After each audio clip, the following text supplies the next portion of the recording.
Hello everyone, welcome to AWS Data Engineering Training Program. And today we will be covering one more service from AWS, that is Route 53. Route 53 is a routing service. That means different services in AWS are interacting with each other. Or nowadays there is a concept of hybrid cloud. That means any server from your on premise may need to connect another server which is on cloud, or can be vice versa. So, routing of all these networking traffic, we need Route 53 service. So, let's start the class with the agenda. So, overview of Route 53 service, domain registration, hosted zones, DNS records, simple routing policy, geolocation routing policy, latency routing policy, weighted routing policy, and failover routing policies. All these policies we will be exploring in much more detail. So let's start with the first one. So Route 53 is a highly available and scalable cloud domain name system. We don't have to remember these lines. Let's make it simple. Suppose you are opening some website, gmail.com, facebook.com. We don't remember the IP address, right? And that's not possible to remember IP addresses. Forget about IP address. Nowadays, we don't even remember our friend's contact number, because we save their contact number with their contact name in our phone, and whenever we have to make a call we simply search for their name. But behind the scene, right, your phone ultimately needs a mobile number to place the call. There is no use of your name while placing the call. That mapping of name to phone number, that is only for your convenience. That information is stored in your mobile number, and behind the scene it will be using that mobile number. Same thing is here. When you're typing gmail.com or facebook.com or instagram.com, behind the scene, browser will find out the IP address first of all. So there are DNS service. DNS stand for domain name system. So browser will talk to DNS, and DNS will tell that okay, behind facebook.com this is the IP address. And ultimately your browser will be interacting with that particular IP address. Sorry. Okay. So it effectively connects user requests to AWS services like EC2 instances, load balancer, S3 buckets, and much more. If you remember, while we talking about that static website in S3, there was very long long URL, and that was not very fancy name. It was something like S3 dot your bucket name dot Amazon AWS.com. Maybe for your business you are looking for a very fancy domain name, so you can do that. And this Route 53 service will help you to match your create a connection between a fancy domain name and the actual S3 bucket. Or yesterday we talked about load balancer, or prior in previous week we talked about even EC2 instances, right? So that can be more meaningful.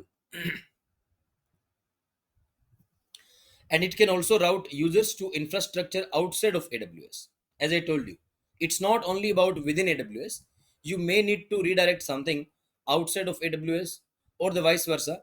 A server in your bank or in your office building that may need to connect to an AWS server, so there also Route 53 service will come into the picture.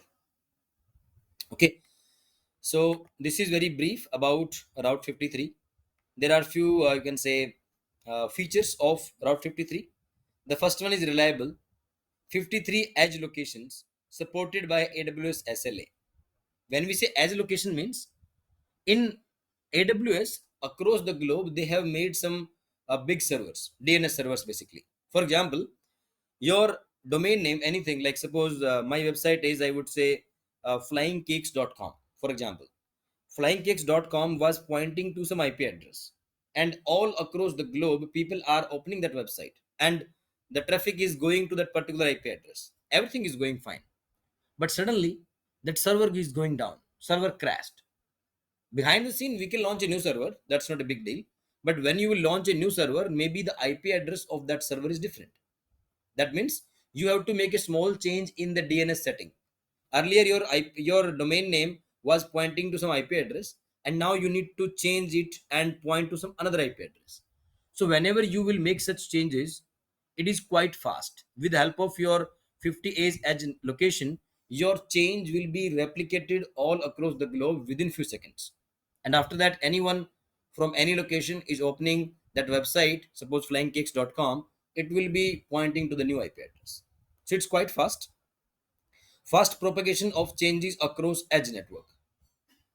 It's integrated with AWS. That means if you are pointing to your traffic to some load balancer or EC2 instance, and many more services will come in upcoming weeks, it's quite easy to do that.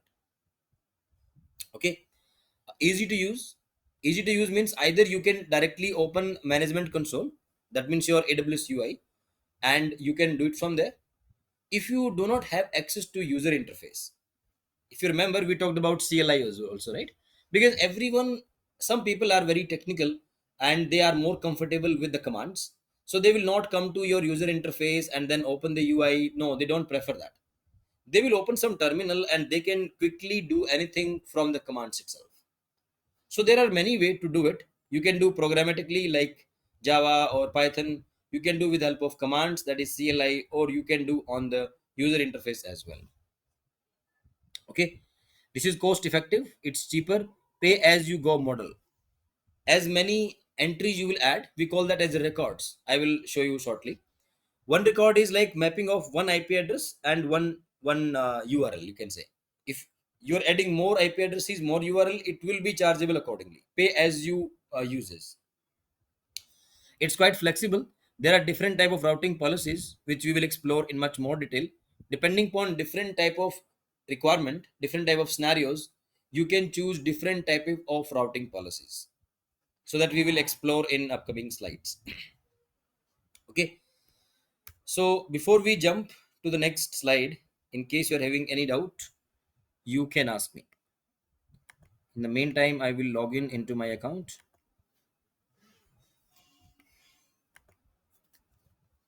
So Neeraj, if some server goes down, we have to change the IP address in the DNS, or with AWS it will automatically do itself.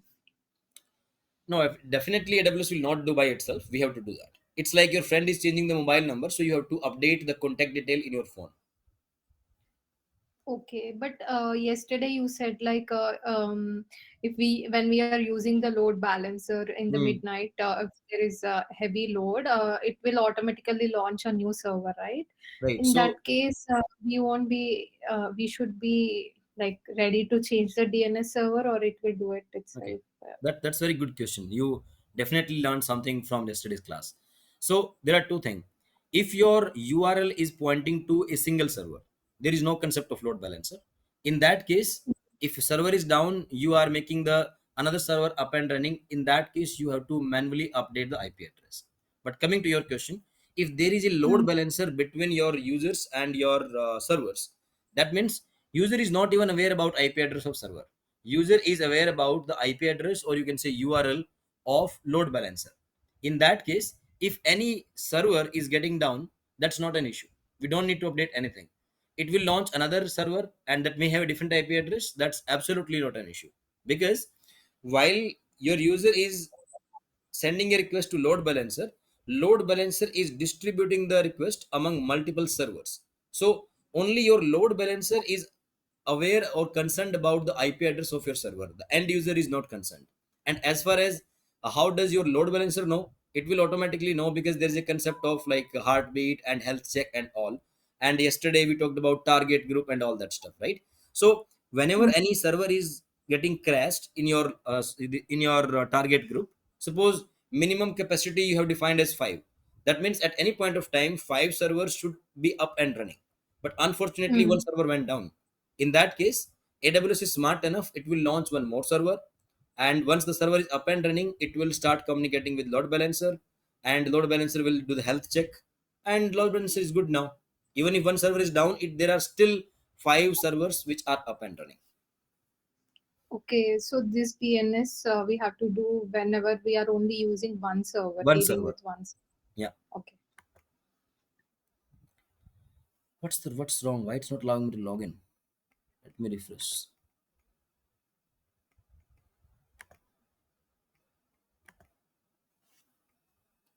121035.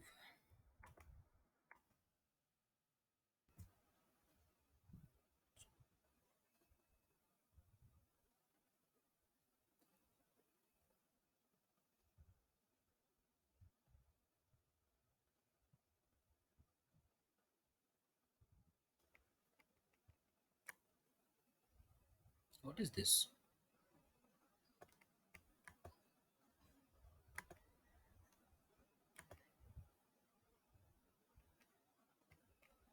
Something is wrong. It's not allowing me to log in.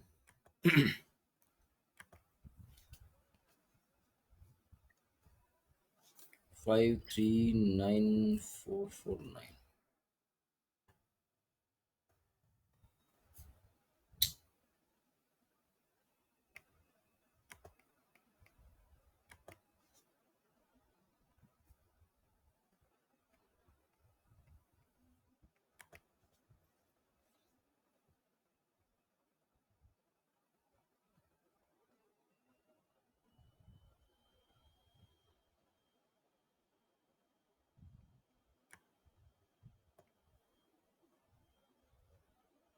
Okay, finally we are logged in.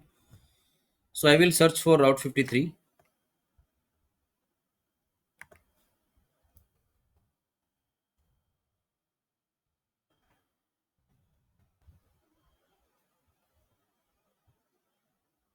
Okay, you can see the tagline: scalable DNS and domain name registration.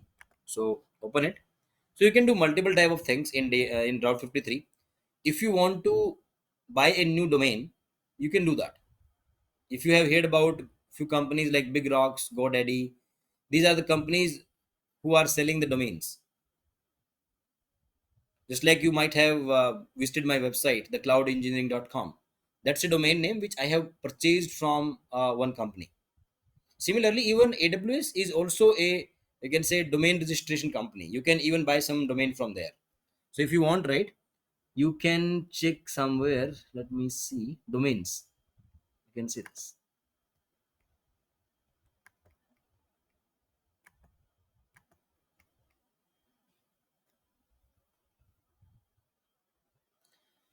So there is no registered domain as of now. If you want, you can register some domain. I mean, you can buy a domain.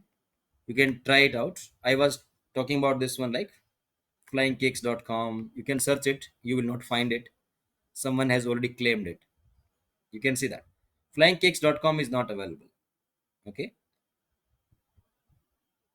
so you can come down. You can find some more alternates: flyingkicks.org, flyingkicks.io, flyingkicks.co, flying-cakes.com that you can take, and there are many more. Flyingkicks.me, and you can see the price: $14 per year, $71 per year, and all that stuff. So you can buy it. That's not an issue. You can buy it. You have to pay for it, and then you have to link it with some service. Definitely, right? Suppose we have a S3 bucket, and I want to link that S3 bucket with my this domain flyingcakes.com or flying-cakes.com. Suppose this one, and after that, maybe on static website, you can manage different type of cakes image. So you don't need a web server.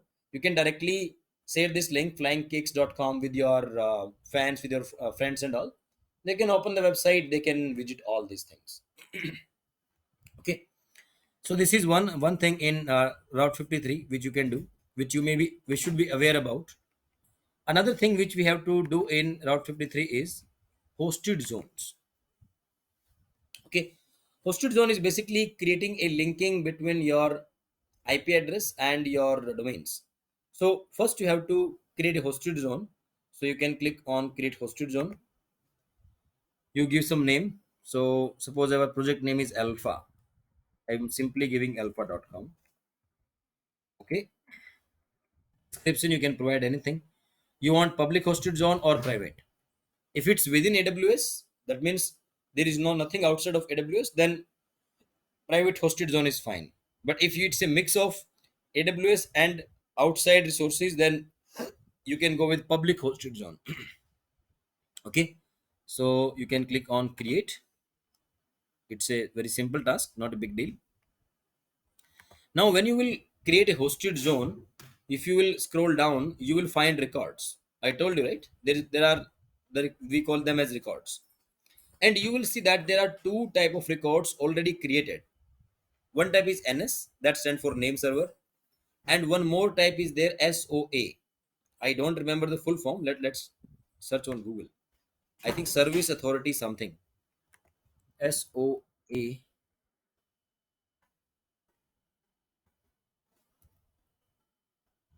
route 53 record type SOA, NS and SOA.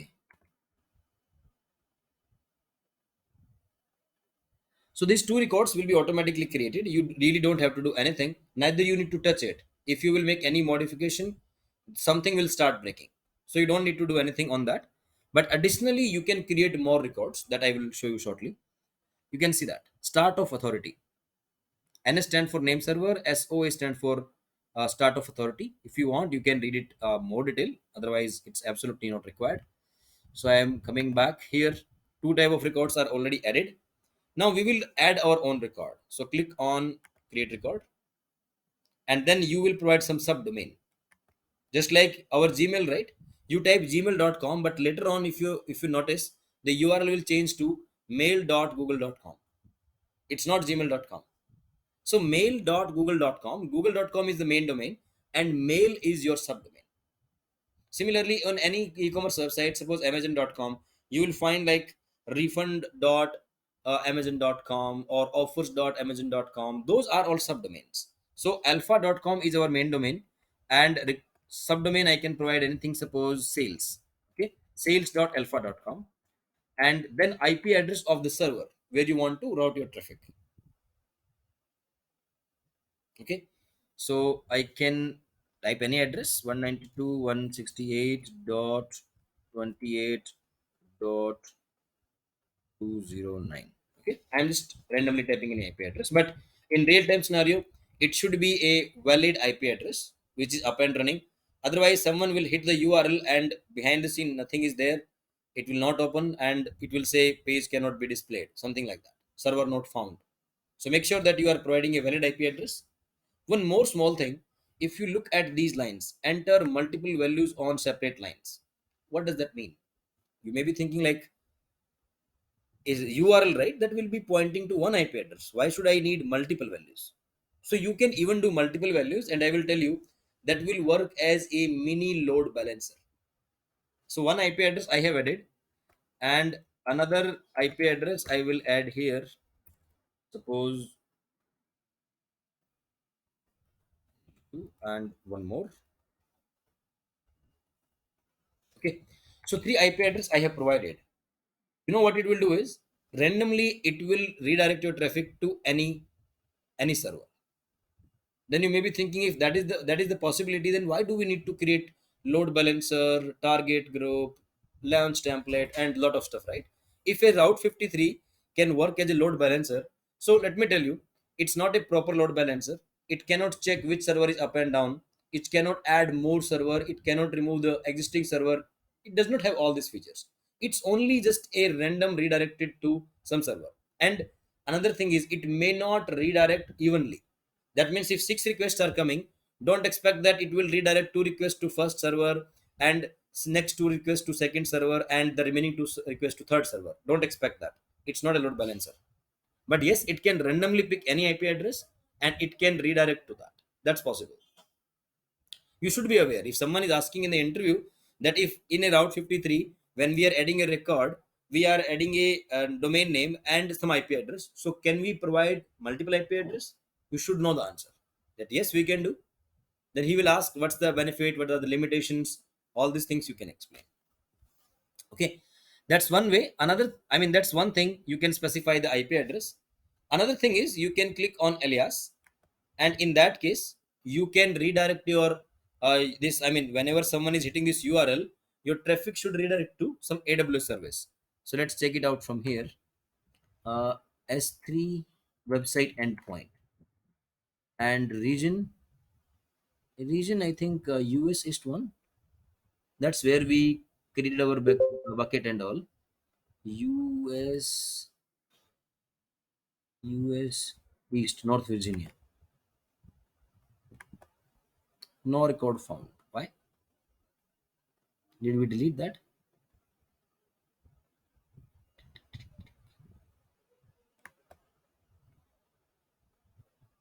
Okay, anyway, I might have deleted that, but the point is that either you specify the IP address or you can even directly choose the some service from here. There are many other options as well.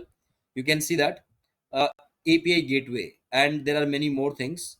Application load balancer, you can see that.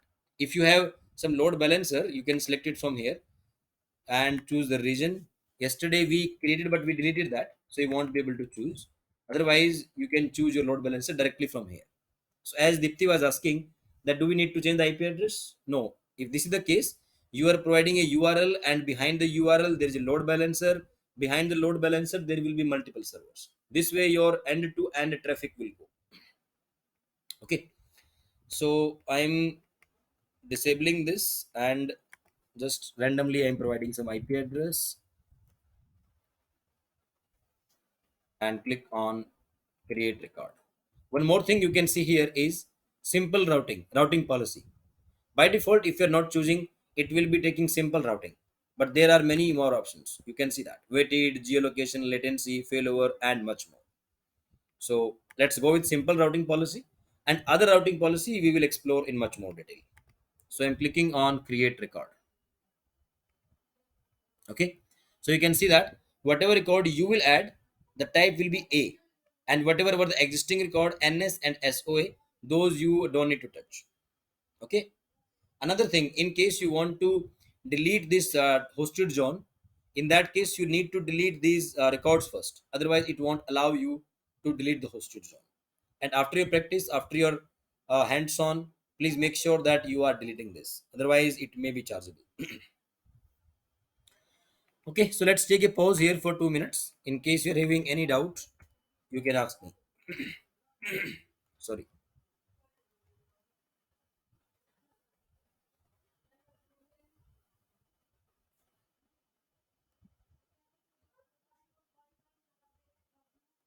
So the main usage is like just aliasing that static IP with a Yeah, different name, right? that's Okay. one you can say benefit. There will be another benefit also. I will explain in this routing policies. Yeah. Yeah. Okay, so let's talk about routing policy. So simple routing policy, as the name indicates, there is no logic. Whatever IP address you will provide, it will be simply redirecting to that IP address. If you're providing multi IP addresses, means it will randomly choose any IP address. That is your simple routing policy, as you can see here. So as a client, from your mobile phone, from your laptop, you will be hitting some website. That website, or you can say the URL, will be going to Route 53 service. It will check it out, like behind that URL what is the IP address, and accordingly it will be telling you the IP address, and accordingly it will be that traffic will be redirected to a particular server depending upon the IP address you have specified. So there is nothing special in this one. In upcoming other routing policy, you will find something different.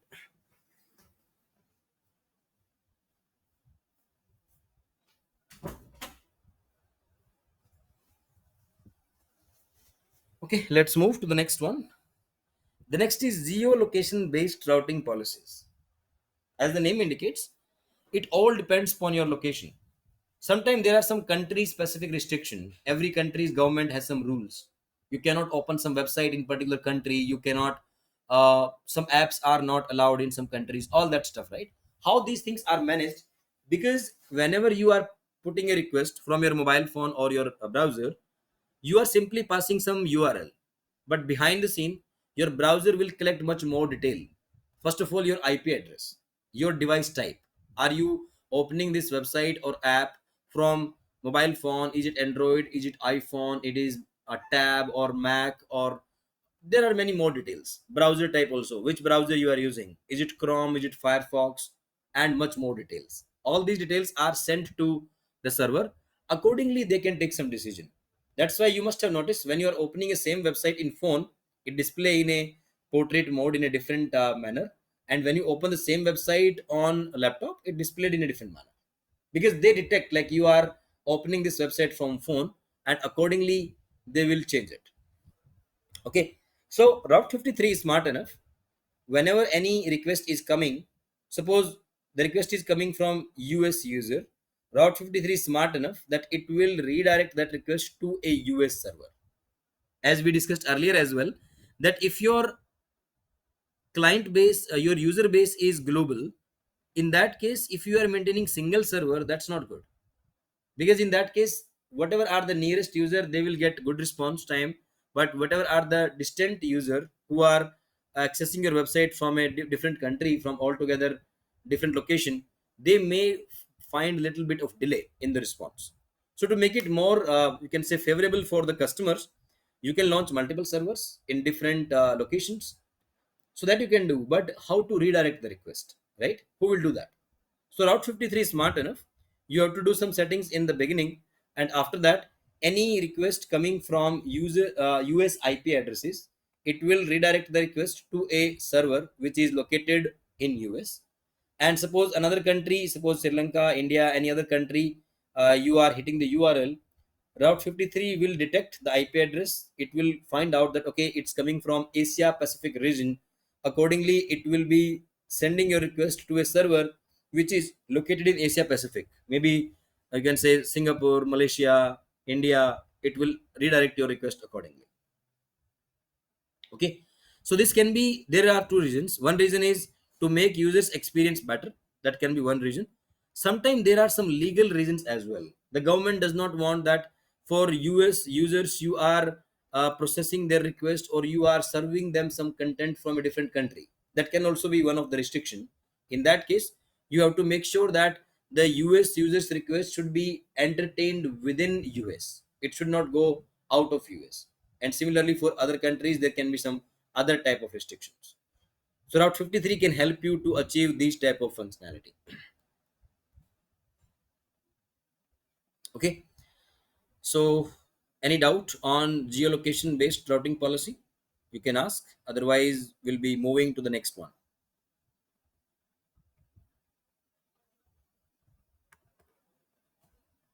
Okay, the next one is latency based routing policy. It's little different from geolocation based. I will give you an example. Suppose you are living near to the border. Let's take an example of I would say Malaysia and Singapore. Suppose you are living in Malaysia, but you are living quite near to the border. In that case, the server which is in Singapore, that is in different country, but that can be quite near distance wise. I'm talking about distance wise. No, no, I'm not talking about country's boundary. We are simply talking about which server is near to you. That may be in your country or that may be in a neighbor country.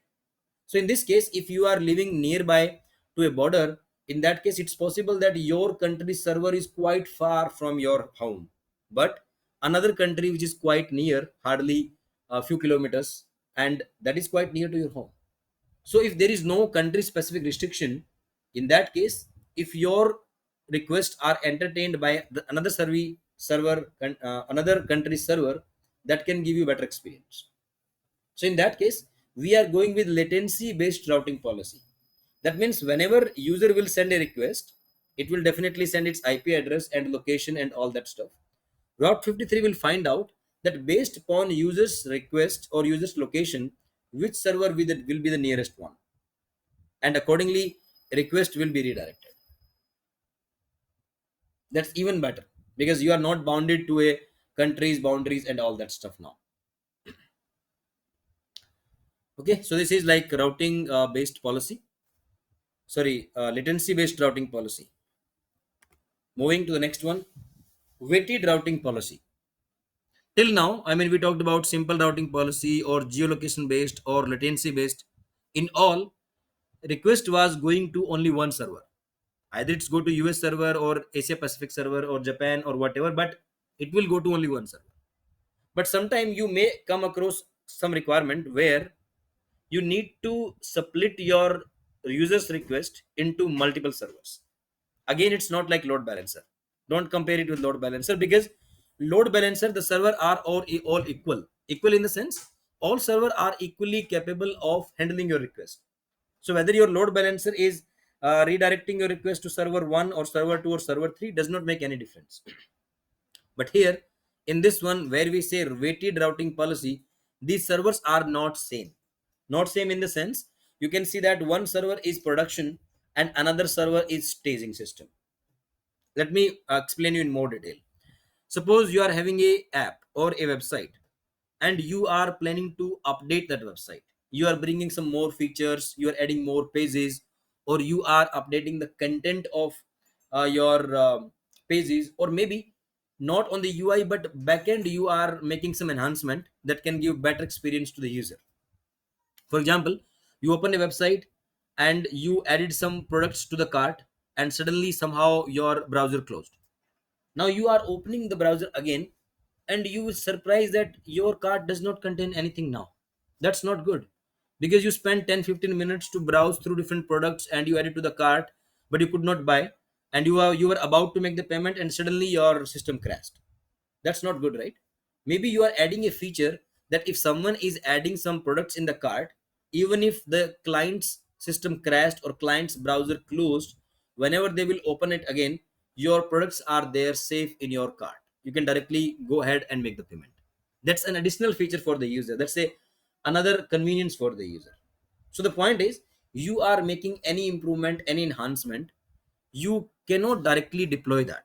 The reason being is that right now, although there are less features, but your website is working perfectly fine, users are able to place the order and everything is going good. You, if you simply replace your code with the new code, you are expecting that something good will happen, but who knows, sometime it may crash or some feature is not working and all that stuff, right?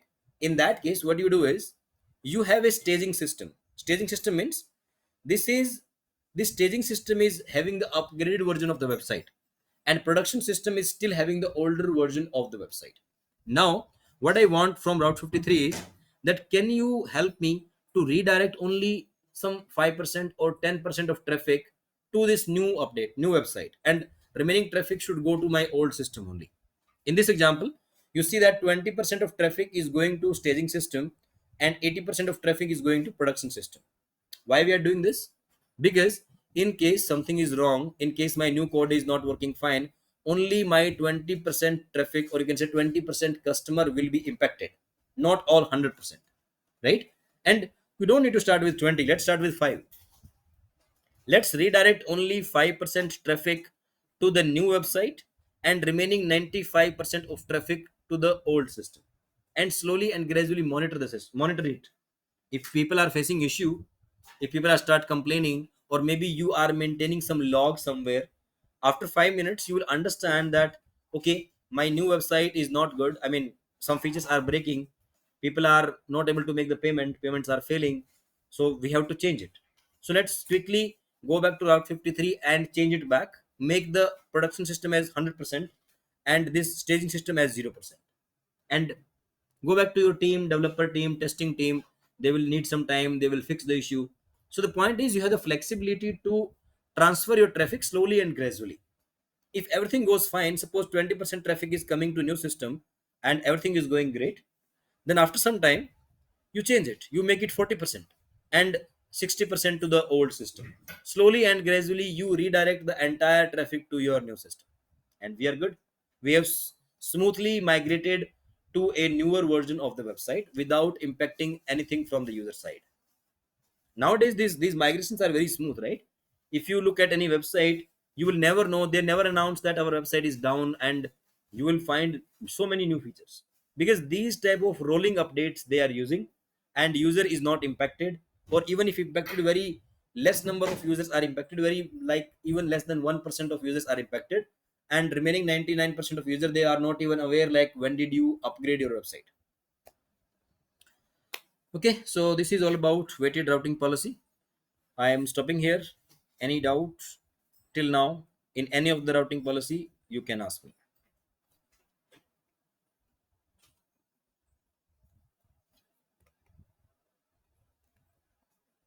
Okay.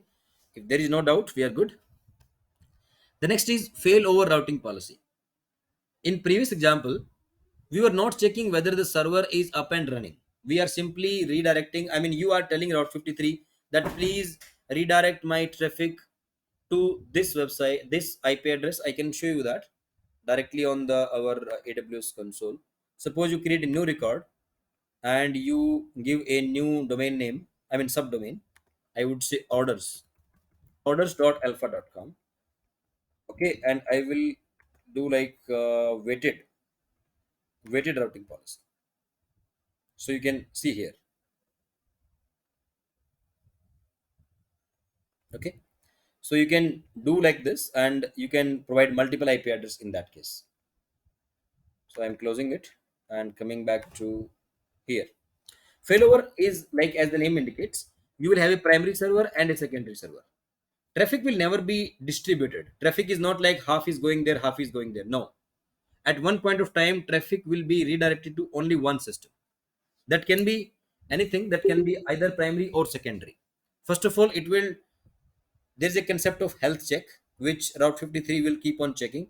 That means route 53 should be always aware that out of these two systems which one is up and running. Whatever is up and running, that is your primary server, and another one is your secondary server, right? So the traffic will be routed to your primary server in the beginning, but as and when your primary server is down, route 53 will automatically understand that this server is not responding, and then it will start redirecting your request to your secondary server. But you may be thinking, if secondary server is also down, unfortunately, then what? Then route 53 is not capable of launching a new server. It cannot do that. It can only take a small decision that okay, if my primary is down, I can redirect to secondary. That's the only thing it can do. It's not capable of doing anything additional. Okay, so these are different type of routing policies. In most of the scenario, I would say 80% of scenario you will be going with simple routing policy. We are using route 53 from last almost 5 years, and we are going with simple routing policies. But yes, you should be aware about it. Your client may ask any question. Client may say that can you create one backup server, and in case my primary server is down, can you redirect the traffic to my secondary server? We can do that. You should be able to answer it. You should say yes, we can achieve that. We can achieve that with route 53. Then client will say that okay, if unfortunately second server is also down, then what? Then can you launch another server? Then you should tell the client that yes, we can achieve that, but not with route 53. In that case, we have to go with another concept of load balancer and routing policies and all that stuff. Sorry, not routing policies, scaling policies and all that stuff. Okay, so friends, with this slide we are done for the day. In case you are having any doubts, you can ask me.